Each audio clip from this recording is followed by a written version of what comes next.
sa lupa'y para akong inaalay, nalulunod sa batikos ng mundo.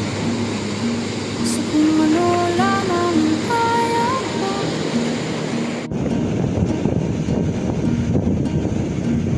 bigang-bigan sa mga problemang di masolusyonan agad, parang wala nang bukas. Pwede bang umiwas? Hinahanap ang sarili, ngunit di nakakayanan sa ikaw na dinadaanan ko. Saan na to patungo? Saan ako patungo? Dahan-dahan